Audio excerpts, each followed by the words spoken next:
Hello children, today I'm starting your lesson 2 of Unit 2 Self-Management Skills, Chapter 2 Building Self-Confidence.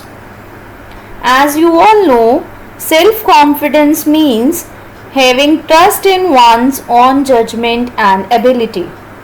It is reflected in one's belief that he is a valuable person and capable of accomplishing what he wishes to do.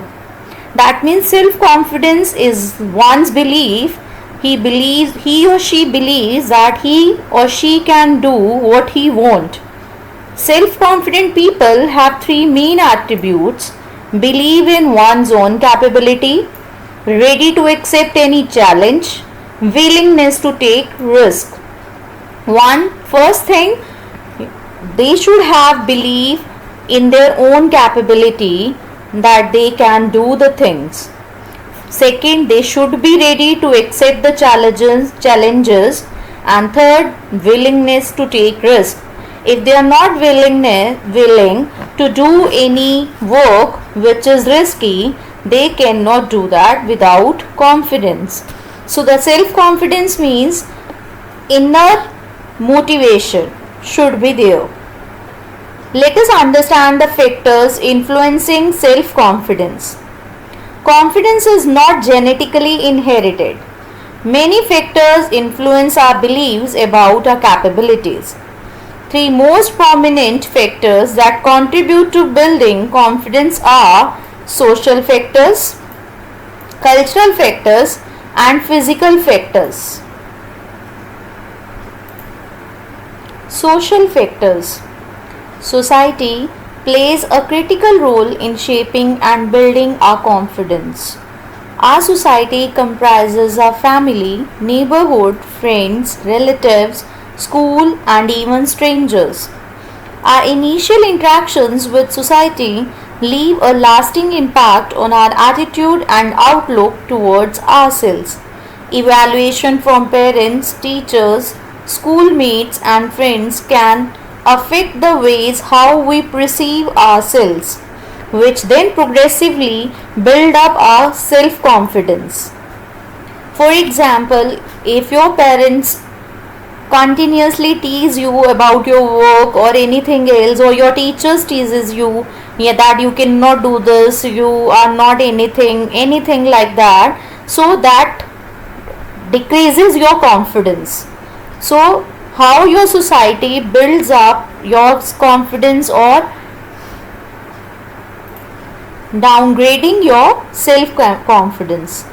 The attitude of parents toward their child creates a first significant impact on him, especially in his initial years of his life. For example, lack of love, harsh physical and mental punishments, excessive criticism, and derogatory remarks on a child's mistake can break his confidence, instill a fear of failure in him, and make him hesitant to take on challenges. On the other hand, overprotective parenting style also hampers a child's self-confidence. Shielding a child prevents him from facing any pain and struggle. Overprotective parenting means overprotect karna. That means if your child is able to do but you are showing that he cannot do, and you are trying to help him or her, that can decrease their self-confidence. So it also prevents him from developing resilience and coping with stress and failure.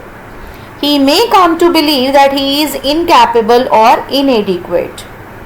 So he started to believe that he is not able to do, and starting saying, "Mama, I cannot do, I cannot start." So all these things comes in his mind. So therefore, a balanced approach to parenting is necessary to build the child's confidence. When a child commits an error, parents should encourage him for trying again and again and guide him on how to perform better the next time. Instead of scolding the child, they should guide him to perform better.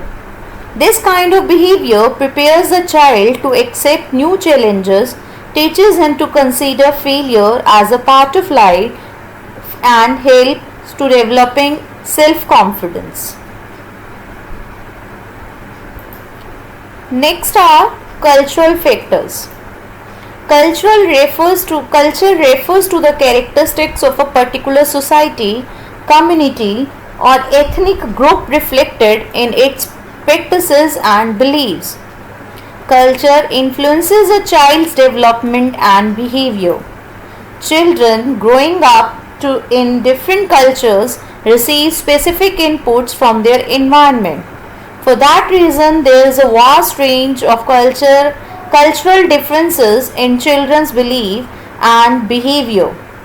Cultural competence comprises an understanding of all aspects of a culture, that is social, educational and organizational, in which we live and participate. Let us understand with an example. Some cultures value independence, individuality, self-esteem and asserting oneself as important aspect of personality. That means some cultures help the child to believe in their independence, individuality or their capability. So the children from such cultures are outgoing, eagerly explore new situations because there is no interference of the parents on such regards. So they have the self-confidence. On the other hand, some cultures honor traditional values, relations and obedience. So children from such cultures cultivate the need to maintain interdependent relationships. That means they have somehow, at some extent, they have to dependent on the parents. Third factor is physical factors. Physical factors like healthy physique, healthy mind, good appearance, etc. play an important role in developing self-confidence in a person.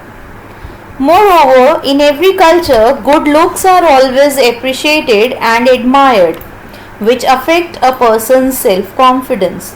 It is a good practice to maintain good hygiene and physical appearance, but overemphasis on unrealistic image of beauty as portrayed in media may adversely affect our self-confidence.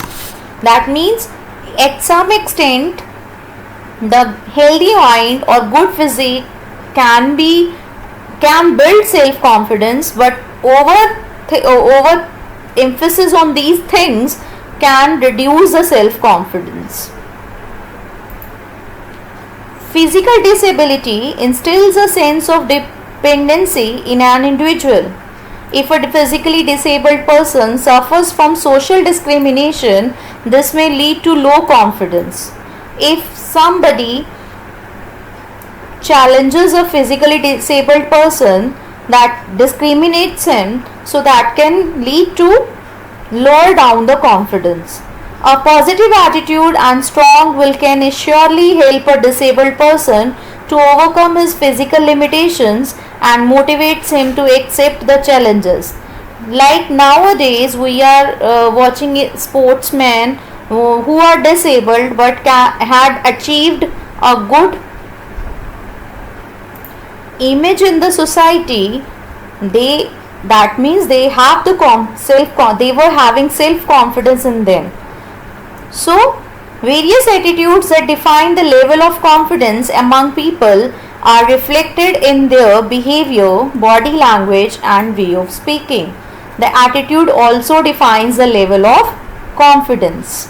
They should have their behavior, their language, the spoken words also increase the confidence.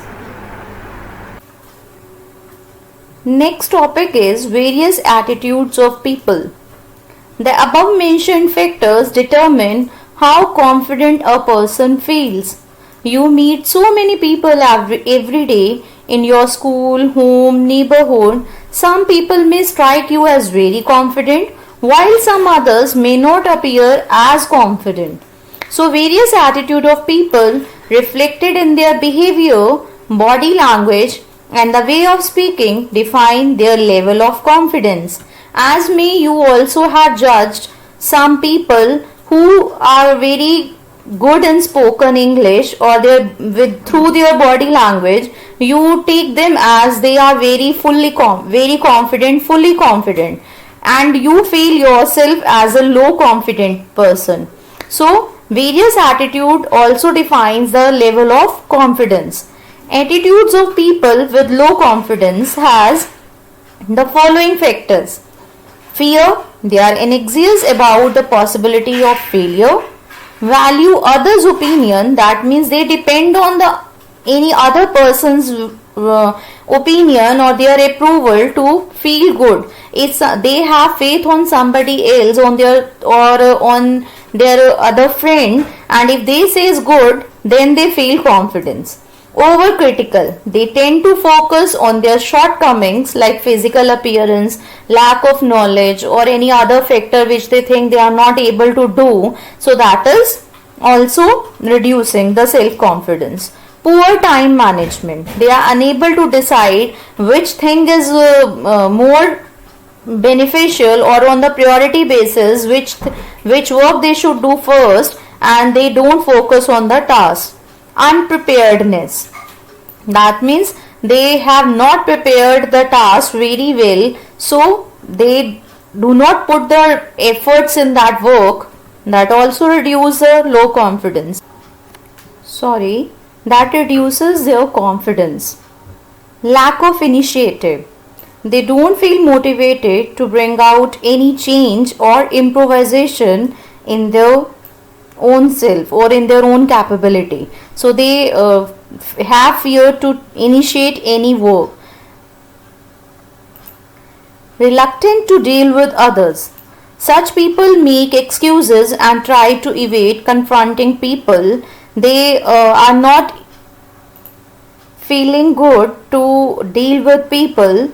They hesitate to deal with others. So negative outlook, they focus on past failures instead of learning from their experiences. They are continuously thinking on the failures rather than learning a lesson from that failures and having an experience and then going for the learning. On the other hand, here are some factors which have the attitudes of the self-confident people. So view to the world, they have a very positive outlook towards themselves and situations surrounding them. They don't have any fear of any work or any task. So because every time they are thinking positive. Realistic view of self, confident people are able to recognize their strength and accept their weaknesses at the same time. They know their weaknesses and strengths, and they are confident about it, and they work on their weaknesses. Trust own ideas and beliefs. Confident people rely on their own ideas and beliefs rather than on others' opinion. On the other hand, we read that low confident people always focus on others' opinion, but self-confident people always have their own ideas, their own belief that they can deal with mistakes. Confident people accept their mistake rather than covering or justifying it. Moreover, they are willing to learn from it. Focus on growth. In spite of recognizing their weaknesses, they focus on the opportunities to grow than concentrate on their shortcomings. So they always focus on the growth. They can get success in their career. We can say that a balance and rationality in attitude are the hallmarks of self-confidence. A self-confident person shows the willingness and courage to face new challenges and works hard to attain his goals. This success further strengthens his confidence, whereas a lack of confidence puts them in a vicious cycle where the fear and unpreparedness prevent them from succeeding. The failure further reinforces their sense of inadequacy, leading to so low confidence. That means if any person has a balance in their confidence, they can attain his goals because they are able to face new challenges and they are willing to do that, to face that challenge. So the success comes in their career. On the other hand, a low confident person always fear and are not prepared to do any work or they cannot get success. So that can lead them to low their confidence. Self-confidence is an essential attribute as it helps you in making a better and happier life for yourself. Not everybody born with self-confidence. However, it can be developed. The following section explains some practical ways to build self-confidence. Building self-confidence. Self-confidence can be learned, practiced, and mastered just like any other skill. Once you master it, everything in your life will change for the better, said by Barry Davenport. Building self-confidence is a process that takes efforts and commitment. That means without efforts and your dedication, you cannot build your self-confidence. It requires you to cultivate a positive attitude about yourself, to set goals and take risks. Following techniques will not only assist you in building your self-confidence but also in sustaining it in the long run. So, following are the techniques which can assist you in building your self-confidence. The first one is SWOT analysis. S strength, W weakness, O opportunity, and T stands for threat. This analysis is useful technique for understanding your strengths and weaknesses. It also helps you in identifying both the opportunities open to you and the threats or challenges you will possibly face. That means this analysis helps you to identify opportunities and the threats you can possibly face. If there are opportunities that will be open to you, that can be identified, or the threats you will face, that also can be identified with this analysis. This analysis helps you to recognize your talents and abilities. It also helps you to find or choose opportunities that utilize your core strengths. So, this analysis, finding the opportunities that can identify your strengths and weaknesses. Here are the steps for the better understanding of the concept SWOT. Follow the given steps to perform the analysis. Number 1. Identify your core strengths. Make a list of things that you can do well. Remind yourself of your achievements, big or small, and identify the skills that were needed for the achievement. Analyze what you enjoy doing the most. This will help you in identifying your core strength. Number 2. Identify your weaknesses. Examine the areas in which you need to improve and the things that often set you back. Ask yourself the following questions. What are your negative work habits? Which subject or skill hinders your success? What are the areas you need to improve upon according to your parents or teachers' feedback? So you have to identify your weak points so that you can work on that. Number 3. Opportunities. Identify the avenues to exhibit and utilize your core skills. Also, find the sources and support system that can help you to prepare for challenges and sharpen your skills. Threat. Research the internet, read articles and talk to the experts to get a realistic picture of the opportunity you want to pursue. Make a list of all the possible challenges and pitfalls. This will help you to prepare aptly for the challenges you are going to face on the way to your success. That means you can search the internet, you can talk to the expert, and you can work on the challenges. What you should prepare, and what you can do for the challenges you are going to face to get the success. After analyzing your strengths and weaknesses and identifying potential opportunities and threats with that analysis SWOT, you will have to set yourself in action. Take on a task and that you have been too scared to do.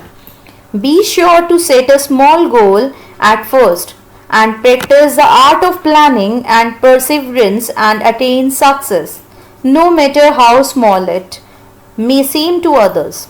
For example, take an unfamiliar journey on public transport or volunteer to give a presentation or a speech. That means start with a small work or a small task that you are scared of, that will take you to achieve that, and you will do the efforts for that particular thing which you are scared of can lead to success. Here it is important to apply the principles of self-management you have learned in the previous chapter to strengthen your attempts, stay on task, and attain success. Remember the SMART strategy? We have read already in the previous chapter SMART strategy, so you have to go through with those principles also. SMART strategy was to be specific, aim for measurable, achievable, realistic, and time bound. So you have to organize yourself according to it to achieve your goal. Organize yourself, apply the organization skills that you have learned in the previous chapter, break the goal into smaller tasks, define the time limit, prioritize your tasks and make a schedule. When you meet any obstacle, remind yourself that this is bound to happen and you need to find ways to address it. Remember, an obstacle is only an indication of progress and not failure. So, these all are the previous skills which you have learned already or read in the previous chapter. Be assertive. Have faith in your beliefs and abilities. Do not feel obligated to prioritize others' demands over your goals and plans. Your goal is unimportant to you as their plan is important to them. Experience. Gaining experience requires you to take the first step, no matter how hard it may seem, and then keep practicing.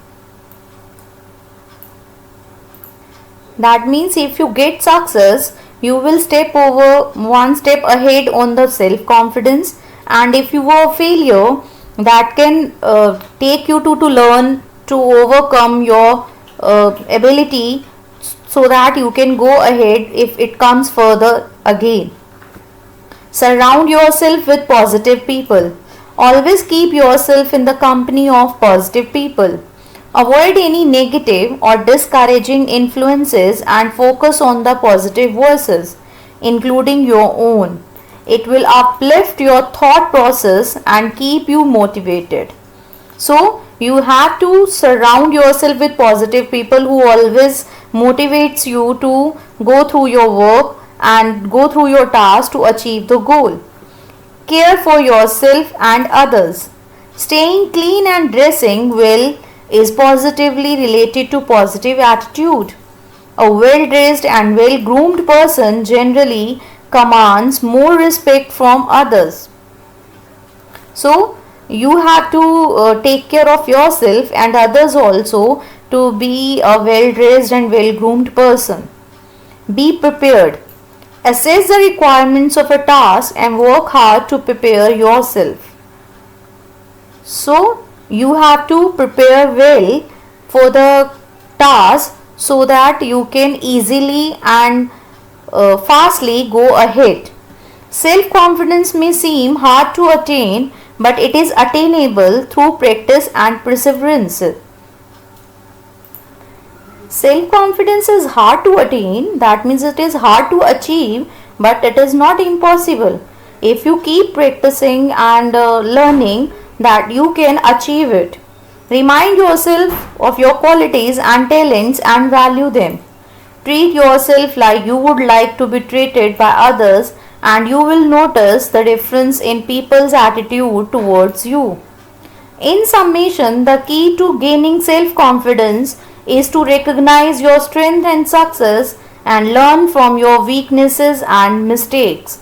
That means the summary of the chapter was to gain self confidence, to recognize your strengths so that you can lead to the success, and learn from your mistakes and weaknesses so that you can practice it more to go for to achieve your goals. Thank you.